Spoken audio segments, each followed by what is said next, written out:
দেখুন ভাই, লঞ্চের কি দুর্গতি। পদ্মা নদীতে ঢোকার পরেই লঞ্চের খুব দুর্দশায় পড়তে হয়েছে। লঞ্চের যাত্রীদেরকে খুব ভয়াবহ অবস্থা, সবাই চিল্লাচিল্লি কান্নাকাটি করতেছে। কত নম্বর বিপদ সংকেত দেওয়া হয়েছে আসলে কেউ সঠিক বলতে পারে না। এখানে লঞ্চের নিচতলা পর্যন্ত পানি চলে আসছে। ভাবলাম যে এত বিপদের মাঝখান থেকে যে দুর্দশা আপনাদের কাছে শেয়ার করি, সেজন্য ভিডিওটা ধারণ করতে গেলাম। এক পর্যায়ে কিন্তু আমার ক্যামেরাটা পর্যন্ত পানির ভিতরে পড়ে যায়, আর তারপরে আর ভিডিও করা হয়নি। দেখেন কি ভয়াবহ অবস্থা। যেমন বাতাস তেমন বৃষ্টি হচ্ছে, তো বৃষ্টির তুলনায় বাতাসটা অনেক বেশি। লঞ্চের ভিতরে কিন্তু পানি চলে আসছে ঢেউয়ের সাথে।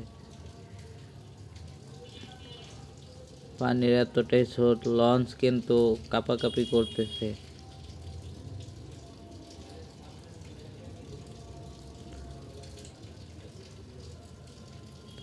লঞ্চে যাত্রী তেমন একটা বেশি ছিল না, সেই কারণে ততটা একটা ক্ষতি হয়নি।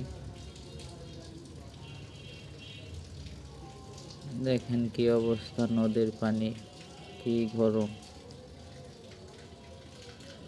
হয়তোবা এরকম যদি আগে বুঝতে পারতো লঞ্চ কর্তৃপক্ষ, হয়তোবা লঞ্চ চালানো থেকে বিরত থাকতো, লঞ্চ বন্ধ রাখতো।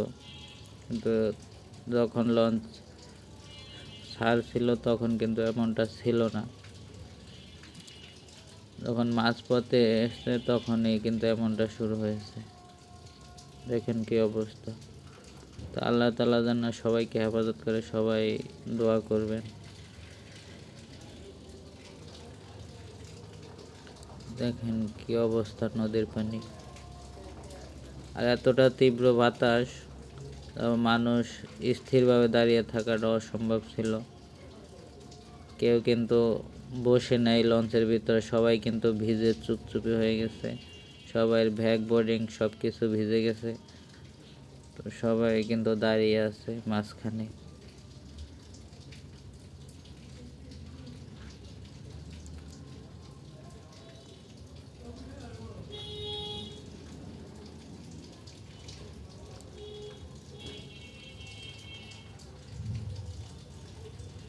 তো আল্লাহ তাআলা লঞ্চের ড্রাইভারকে অনেক হায়াত দারাজ করুক, এই দুর্যোগ মোকাবেলা করে সবাইকে নিরাপত্তায় সঠিক স্থানে নিয়ে আসতে পারছে। আল্লাহ তাআলা তাকে সেই তৌফিক দিয়েছে। দেখেন, তো সবাই সবার জন্য দোয়া করবেন, সবাই যেন এরকম বিপদ থেকে মুক্ত আল্লাহ তাআলা যেন সবাইকে হেফাজতে রাখে। লঞ্চে কিন্তু অনেক ছোট ছোট বাচ্চা ছিল, প্রেগনেন্ট মহিলা ছিল, মা বোনরা ছিল প্রেগনেন্ট। আল্লাহ তাআলা সবাইকে রক্ষা করেছে। অনেক অসুস্থ মুরব্বীরা ছিল, তো আল্লাহ তাআলা সবাইকে হেফাজত করেছে।